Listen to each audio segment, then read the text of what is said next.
Hello everyone and welcome back to Let's Play Chrono Trigger. In the last part we made our way back to 1080 after a pretty long trek to the past and future. And now we're back in Poor Village because this guy, I think I talked to him back when we were first in 1080, has some jerky we can buy for almost 10,000 gold, which was most of my money. You're doing that now? I'm grabbing this now even though you can really save it for later. I just want to do it so I have it for the thing I need it for. And this is Fritz, the guy we rescued at the prison. And if you talk to him after rescuing him here at the Truce store, you get 10 mid-ethers. That's the biggest thing that I do, saving Fritz and getting the mid-ethers so I can get the Demon Edge early. Yeah. The Demon Edge is a really, really good weapon, but it's extremely expensive. So don't do what I do what Kyle does, since Kyle's probably better at this game than I am, well, even though I've played it more. Yeah, you've played it more. I'm a lot more conservative in pretty much every game I play. The only games I can think of off the top of my head where I even throw away things like Mega Elixirs is probably Final Fantasy VII. And hey, our mom's glad to see us, because if you think about it, we've been gone at this point for a good amount of days. And I have 3 cats now. Yeah, like I said before, after a certain amount of ounces of cat food, your cats do spawn a new one, up to 11. And now we're back in the fair because I want to use the gate here to open up it and its equivalent over at Truce Canyon over in the end of time. And now we're back in Truce Village. Now he's just gonna go around and talk to people. Apparently Magus' army is fighting at us once again, still on Zenon Bridge. So we should probably go check that out. I do like that this game does what some RPGs don't more consistently, which is change the dialogue of the NPCs at a fairly consistent rate. Because things like, what's one off the top of my head? Final Fantasy IV, even. Most of the NPC dialogue doesn't change except for maybe 1 or 2 exceptions. Lally ho, lally ho, lally ho, lally ho, lally ho. Yeah. Either way, the king is apparently sick in bed here in 600, so we should probably go talk to the guy.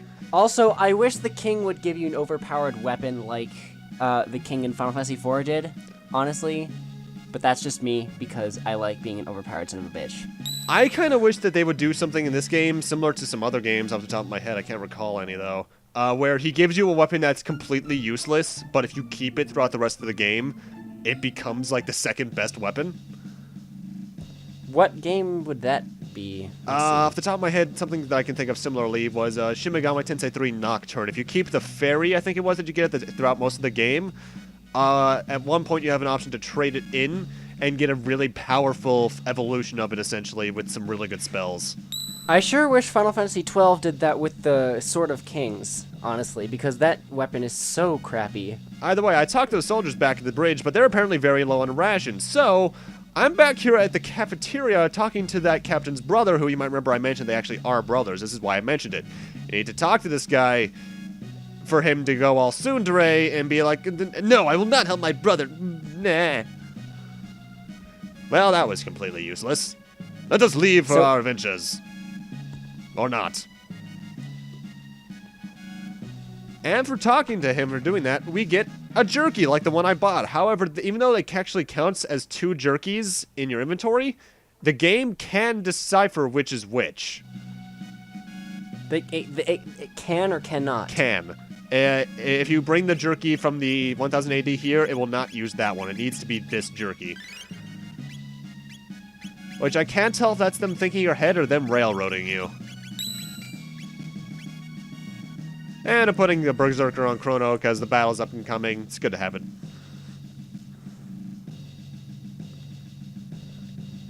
And we want to give this guy his ration. And for doing that, the battle on the bridge starts. It's not a very big bridge, though. Uh-oh. Destruction. Oh. What is going on here? Well, things are going on. And Magus' attacks are trooping. Troops are attacking, but they're outnumbered. So, they're gonna go on trying to die in the process, but let's be good Samaritans and help them out. And for saying yes, if you say yes to what he said there, you actually get some pretty good stuff. You get a gold helm, and that's it. That's it. And the gold helm is actually a really good piece of equipment for this point, so I'm gonna put that on Chrono. I mainly really love sections like this where they play the fight music throughout an entire area. I don't know. It doesn't. It kind of grows kind of old. It grows a little old, in my opinion. This game does it a bit more often than some other games, but I don't mind it either way. Either way, first two enemies for the part are Ozzy and the Deceased. Ozzy is the one you want to attack in these battles because killing him will kill the Deceased. 762 HP, 100 magic defense, 30 XP, 2 TP, 100 G, and is immune to all elements. The Deceased have 110 HP, 150 defense, 38 experience points, 2 tech points, and 20 gold. They absorb shadow, so don't use Robo unless you want physical attack. Unless physical attacks are good. Yeah. I actually also learned the hard way that they absorbed shadow. You accidentally used Laser Spin on them? I used Antipode. Ooh. Yeah, because if I recall, Antipode is an all-enemy hitting attack, right? All enemy hitting, and it's shadow because water plus fire equals shadow for some reason. It's not just shadow plus, it's fire plus water. Fun fact. Any two it's kind of like in Super Mario Superstar Saga where any two colors will make a combo of that color, and all 3 colors are brown in that one side quest. Actually, no. This makes more sense. So there's this one side quest where you need to make a pattern on a dress, kinda, and you can choose from 3 different patterns. But if you combine 2 or 3 different patterns, it becomes a star regardless. Yeah. So that's kind of what I'm alluding to. Either way, most of the bridge, just attack Ozzy, the Deceased will go down with him, it's not that hard. But we are led into our next boss fight, and one of the more memorable ones in the game, actually, against Zombor. Zombor is divided into 2 parts, upper and lower. The upper part has 960 HP, absorbs light and fire, or thunder and fire, and has a very nasty Doom laser attack you really want to avoid, which is why I think I'm attacking the top first. The lower part has 800 HP, 175 defense, 350 experience points, 10 tech points, and 1500 gold. It absorbs shadow and water and ice, but what he calls aqua, I'll just call water and ice. Nothing too special, but yeah, that Doom laser is not fun. Good strategies. Take out the bottom first is another one where you can just avoid using Antipode until the lower is dead and heal when needed. But I usually take the strategy I'm using here where I have the Berserk Ring on Chrono. I target the top first and just let Chrono do whatever he wants. Use Antipode to kill the top really quickly as to avoid the Doom laser, then just go all out as much as I can on the lower. For being one of the bosses that's actually in the little cutscene that plays if you let the title screen roll out, he's not very hard or interesting for that matter.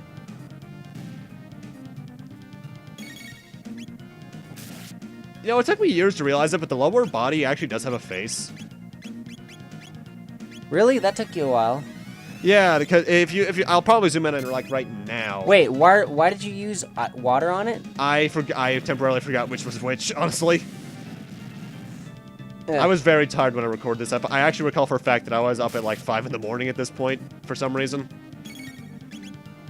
School starts for me tomorrow, and I'm crying slightly. Oh, tomorrow? Oh, you poor soul.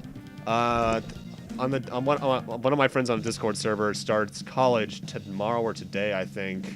And I don't start until the 30th, so I'm a bit late on that. And now we cross the bridge once again to the lower continent. And I actually forget the name of this village. Do you remember it? I'd have to go back and check. All I know is that if you rest at the inn here with, I think it's Marl in your party, you would get a free ambrosia. Also, free ambrosia? Yeah. And that Naga bromide that I got a few parts back is now finally useful because we can give it to this guy to get a magic tab out of there. Magic tabs are almost exclusively going to Robo. So, whenever I get one of those, unless I say otherwise, just Dorino. assume it's going to him. Dorino, that's right. That's right, because it's right there. Huh. I can never remember this village, because I think this is the one village that's only in this one time zone. Yeah. And I don't know what happened to it in 1000 AD. Yeah, it's never stated, actually. I guess maybe the desertification could have overtaken it or something? But the mountain is still... You can't explore... Denadoro. There's a mountain that you can explore. Just to the east, and it's yeah, not there and you in can't 1000 explore either. it in 1000 AD. Tectonic plates. Either way, what we saw in that little elder's house is that the elder hired a hero and explorer known as Toma to do a thing. Toma is the start of a side quest that is pretty much almost game long, and that you're going to be, if you explore every 600 AD bar, he'll more or less be there in a certain sequence. You can buy him a drink for varying amounts of gold throughout the game, and he'll give you information on not only his quest, but also some information in the game itself. Like a southern woods, rather a woods to our southwest, apparently has some frogs inhabiting it. So we should keep that in mind for later. And this is a villa of a lady named Fiona. She's not important for right now, but keep her in mind for later. She's got a special sprite, so she has to be important. Yeah. And this is poor in 600. Not much different. Also, I entered the wrong building there. That's why I cut out of there. Right here, we got a power tab. Random. Some power tabs are hidden really cruddy, very poorly like that, and I don't know why. Also, I apologize. There's a certain tab that I had absolutely no idea how to get until quite recently. Yeah, same here. Anyway, I do want to, I believe I'm buying things here. I want to get Gold 2 berets for Luca and Marl and 2 gold suits for Chrono and Robo. Also, I apologize very sparsely in this episode if you hear some vibrating or humming in the background. I think the mowers are outside, the neighbors, yeah. What? My neighbors are getting their lawn mowed by... No, why did that guy just fall over? I don't understand. The armor was heavy. What? He's not used to wearing armor like that, and it was very heavy, so he just kind of fell over under its weight. Oh. And this guy somehow, within the past 2 minutes, already used all the money that elder gave him. Good lord, Toma, you are not good at financing. Either way, apparently the hero has arisen in this town, so let's go check him out. All that oatmeal. I actually had oatmeal this morning. It was good. But it seems that the Because I legendary made it hero myself. is already off trying to find his sword up in Denadoro Mountains, so we should do that in the near future. Call it a hunch. Now, what I'm doing here, I got that jerky earlier on in the episode for about 9,900. You can sell it here for 10,000, but you want to give it to them for free. This is necessary to do for a later side quest. You don't need to do it until then, but I'm just doing it now because why not? Yeah, that kid Tada, who has gotten the hero medal somehow, is up north looking for his sword, so we should probably investigate that. But I do want to do one little sidetrack first, because you might remember that Tomo mentioned there was frogs in a forest to the southwest. This is said forest, the Cursed Woods. This is a very minor area that just has some new enemies in it. This is also quite a dangerous place, But depending we'll on get into why circumstances. in a moment. First new enemy here is the T-Pole. 150 HP, 192 defense, no magic defense, 26 XP, 1 TP, and 30 gold. Not very hard. This the next enemy is a Gnar, 210 HP, 26 experience points, 2 tech points, and 300 gold. Not too special, but remember, this is an area where you can encounter a special enemy that can reduce your HP to 1, and you can encounter the frogs along with it. And then if you get attacked by that specific monster that reduces your HP to 1 and you don't heal, you're gonna die. So you have to act really, really quickly. That is actually an enemy you can encounter in numerous areas in the game. This is the earliest you can encounter it, and I hope you don't at this point. Also, if I recall, I might be thinking of later versions of that enemy type, but I think the Gnars can actually eat the tadpoles to recover their health. They do. Okay, then that's an entire enemy line thing. They don't do it very often in my experience because I generally kill the tadpoles first. But you should take care of the Gnars because or at least get them low on health, because then they'll just kill the tadpoles really quickly. Why were you on the ceiling, Frog? Either way, this is Frog's house. Kind of a random place to have one, but there's a magic scarf here, and why are you in the way of that treasure chest? Let me get the treasure, please. Shinies? No? Okay. That's the entire reason I came into the Cursed Woods. You don't need to do that until later. But with that, now we're going to head north into the Denadoro Mountains, which immediately has 300 gold and some new enemies that, for some reason, don't want to fight me. Hello? Hello? Okay, ignore me. Hello? Rude. There Come you on go. now. Oh. Two new enemies in this battle. First ones are the Bellbirds, 94 HP, 27 XP, 2 TP, 100 gold, and they drop heals. And they can use their birds similarly to their bells, rather similarly to their cousins, to confuse you. Legend says there is a goblin that is on every adventure worth taking. Goblins have 146 HP, 0 defense, and 0 magic defense, 32 XP, 2 tech points, and 80 gold. They are pathetically easy. However, if you talk to someone, I think it was in Poor, they'll mention that some of the goblins have hammers, and because of that, their defenses are actually increased. That's actually technically considered a separate enemy type, though. We won't be seeing those for a few minutes. I actually hate those enemies a lot. Yeah, one of my early playthroughs, I really did not like them until I realized how I had to deal with them. So let's just continue heading north. Even when I knew how to deal with them, I still hated them. Yeah. And there's a Mirage Hand there. That's another upgrade for Robo. Yet again, this is, I think, a song we commented on earlier. That's in like Final Fantasy 6, but I really do love this song. What the? This is a song. This is Specchio's song. Why is that happening? Kid? Oh, why are you running from a goblin? Because he's a kid. I will not run away. There it is. And here is this goblin with a hammer, known as an Ogon. All the goblins are actually called Ogons in the DS version. These guys almost are the exact same enemy, 146 HP, but their defenses are boosted to 240 and 75 respectively. However, their XP, TP, and G are all the same. Main strategy, burn their hammers away, then they become the original goblins.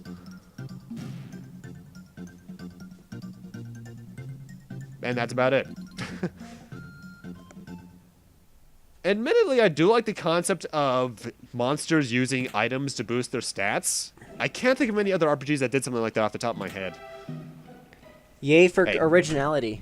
Wake up. Wake up. I want your experience points. Okay, no, or maybe your friend can throw a rock at you. That's rude. Alright, the next new enemy is called a Freelancer, 110 HP, 39 experience, 2 tech points, and 125 gold. For some reason, there's a special thing about Freelancers that happens in this game a lot. Like, they get some special attention, and I don't understand why. Yeah, I guess it's because they're the closest thing to a sophisticated monster, at least in most of the areas. Because they're technically ninjas. That is true. Heck, the name Freelancer would imply that they actually have free will whether or not they want to fight humans. I just realized that Freelancer is a class in Final Fantasy V. It is? Actually. What was its Super Nintendo translation? That's the normal job class, isn't it? Yeah. Okay, yeah, because it's called that in the Game Boy Advance version. That's right. Honestly, after you encounter Freelancers, most of the fights just become them and a combination of goblins and Ogons. Denadoro, actually a pretty fun area to explore because there's a lot of hidden pathways. Doesn't have much enemy variety to it. And there's another gold helm. If I actually recall, gold helms are male-exclusive helmets. Yeah, they are. Because this game does actually have a good amount of gender-exclusive equipment. Even though, technically speaking, Robo is genderless as he is a machine, he is considered by the game to be male. Political correctness is apparently a thing in this. Yeah. And a good 20 years prior to when it became major. Yep. Progressiveness. Keep in mind that previous screen, by the way, for much later in the game, because there's something we can get there eventually. I know exactly what you're talking about. A bit late in the game to get it, but okay, this screen's kind of annoying. This is like 3 or 4 battles with goblins and Ogons in a row. I was originally just gonna cut past all of them, but my main mentality with this game's random battles is to show the enemies that are in it. Honestly, well, I mean, you can avoid the battles, you know. You just have to walk. You can avoid. You have to just walk down the right path. Yeah, but I like to fight the battles anyway because experience points. Because the thing is about a lot of encounters in this game is that a lot of them are, if I recall at least, one time only. You're going the wrong way. You're missing a pathway. I'm getting the mid-ether first. I'm saying that's why I'm standing still right now. I'm saying I'm gonna cut back to this pathway in a moment because I want to go down here and fall down this pathway to get a pretty decent equipment. Silver stud. The studs decrease your MP consumption by, I want to say, 25 and 50% respectively with the next upgrade for it much later in the game. 50 and 75, I think. Okay, 50 and 75, thank you. And the earrings, which we just got there, increase your HP by a certain amount. I think it's 25 50, 75. Okay. Pretty sure. I'm not good with percentages. And the studs are great. In fact, I think I put that silver stud almost immediately on Chrono. I like putting like the bothering studs this on. guy. I like putting the studs on Luca, honestly. Due to her high MP consumption, I can see why. And there we go, another magic tab. And a random save point. This is kind of a really random place to put a save point, because we're a few screens away from the end of the area. So that just seems a bit off to me. Also, magic tab just to the left here. Oh, no, speed tab. Speed tabs are something that don't actually have an exclusive character for me. Because Luca, Robo, and Marl are all very slow characters, so I'll be not alternating them between them, but I'm going to be giving a lot of them to Robo in the early game, at least. I assume the reason you're giving the magic tabs to Robo is because, Most of his attacks are based off magic. Yeah. Just like every other character, right? No, some of the other people's attacks are based off their physical stats. A certain blonde brute later on comes to mind especially. Whereas, like, Chrono... Whereas, like, Chrono, some of his are still determined by his strength stat. Well, you knocked us off that ladder. That was rude. Whoa, okay, ambush Mologans. spawns. That was weird. And here's the boss fight, actually, so I guess that save point makes a bit more sense than I think about it. Let's see what we got in here. Ooh, this song. I love this song a lot. And here, I actually forget what I'm doing. I'm forgetting if I keep the Berserker ring on him or... No, I'm giving the Rage Band to Chrono, and I'm switching the Berserker over to Robo, or am I? I forget. Okay, that's what I'm doing. Why are you putting the ribbon on him? You should be putting that on Luca, of all people. No, it's I'm putting the magic scarf on Chrono, by the way, just to increase his magic stat for his magic attacks. I forget what I was doing there, honestly. Oh, hello, random kid. You are the wind, Sonic in the Black Knight. And here is that sword that Tata was looking for, the Masamune. Yeah, we're here for it. Masa? How did you hide behind that Masa and Mune? Oh no. I think I see what they did there. Really? I don't see it at all. Either way, these kids are going to test us, I guess, to test our worth for the sword. And thus they gain their true forms. Masa and Mune turn into Masa and Mune. For boss time. Masa has 1000 HP, 200 XP, 2 TP, and 200 gold, and you don't want to attack him in this fight, because if you do, they'll counter you with X-Strike. Mune has 1000 HP, 200 experience, 2 tech points, and 200 gold. From my personal experience, attacking either one of them gives the X-Strike, but maybe I'm wrong. In my experience, it's only ever Masa. The thing is with this fight is that you don't need to kill both of them. You only need to focus on one in order for their HP or for the battle to end. Kind of like Zorn and Thorn from Final Fantasy IX. You kill one, and then they both die. Actually, yeah, exactly. I do recommend using Fire Sword to just speed through the battle because it's really good for that. But Fire Sword 2. Fire Sword 2 is really good as well, but I don't have that yet. And apparently, we're only the second person to ever make it this far, following that hero they mentioned earlier in the game named Cyrus. Either way, they were only taking us semi-seriously before, and now they mean business. With Masa's bravery and Mune's knowledge, to become one.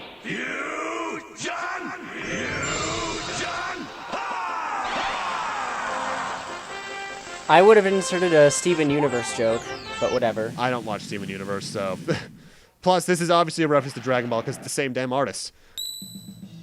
True boss fight here is Masa and Mune, or as I just call it, Masamune. 3600 HP, 500 XP, 10 TP, and 1500 gold. Big strategy for this is that if you have Robo Berserk, just let him do his own thing. And have Chrono and Luca use Fire Sword. If Robo is not Berserked, because you don't like using Berserk rings and such, Robo Tackle, if you have it, is another good alternative. Okay. What about you, Ken? Well, honestly, I like spamming Fire Sword and Ice Sword because I like having Marl in the party. But there's a certain point in this where I start having Luca and Marl on standby for healing and Antipode, and I have Chrono ready for a certain ability that this guy has so I can disable it. Yeah, because he does have a pretty nasty counterattack later on in the fight, so watch out for your HP. Admittedly, having Robo not berserked for healing is a good alternative, but because you can do almost 600 damage with each Fire Sword, if you're quick enough, you shouldn't need to heal. And I can see what you mean with Ice Sword, but the thing is with Ice Sword is that means if you're using Fire Sword as well, you need to wait for Chrono's turn every time. I suppose. There it is. Storing Tornado Energy. If you let him unleash that, that's going to be a very nasty attack that'll do a lot of damage. You can disable that with Chrono's slash attack. And I didn't know that, actually. Thank you. Mind you, I guess at this point, Slash is a bit too underpowered for me to use consistently. That's why I probably never tried it. And there's Robo Tackle and Napalm. That is a really good Napalm ability. is wonderful. Luca, it becomes a real powerhouse later in the game you go. And we beat them. So, as a usual test would go, we passed. And they're going to let us take the sword, but they're mentioning fixing something. I already have mental issues, thank you. That doesn't need to be fixed. Oh. What the? Navi? Hey, listen. I don't know what just happened there. Why did the sword turn into Navi? That is a legit question. Oh. This sword is broken. Dicks. Well, we got half of the Masamune at least. We should probably go see Frog with that. But before we do that, there is one other thing we want to do. We want to head back. Let's go check on Tata after he ran his ass that way out of this mountain. Admittedly, something I actually like about this game's world map is that there's no random battles. That would be kind of rude. Makes the flow really nice. How you doing, you little coward? Oh! It's not his medal. Some frog dropped it. Well, what frog could it be? Gee, I wonder. Sometimes this game can be a bit sloppy with its foreshadowing, but overall, its story still does a good job of actually having some decent twists. So let's go check on Frog with that Masamune in hand. I'm actually kind of surprised. I actually really wanted that special enemy to show up sometime in the game during this forest, but I never got him to show up. It takes a while. I think it's luck based. Yeah. And he sees that we have the hero medal, but apparently this guy has no right to wield the Masamune. Why does he say that? Maybe he has some. He probably has his own reasoning, but at least now we can open up that treasure chest that's for some reason sparkling. Let's see what we got in here. Oh, the other half. Frog, why do you have this? Some archaic scripts. Let's see what he can get out of that. Roy Clem. Ah, my boy Clem. What? Wait a minute, that sounds familiar. Reversing, it's Melchior! But Melchior's in Medina 1000. How could his name be all the way back here? Maybe, I guess maybe his ancestor forged it or something? If you just try to talk to Frog even after getting that, he still does the riveting thing. So let's head back over to Melchior and see what we can learn. The riveting thing? He ribbits if you talk to him. That's cute. And there I'm showing off that I actually put the Silver Stone on Chrono at this point, because the Magic Scarf, while good, I only really like using it on him for boss fights. For a second I thought you said Silver Sword, and I immediately started thinking Fire Emblem.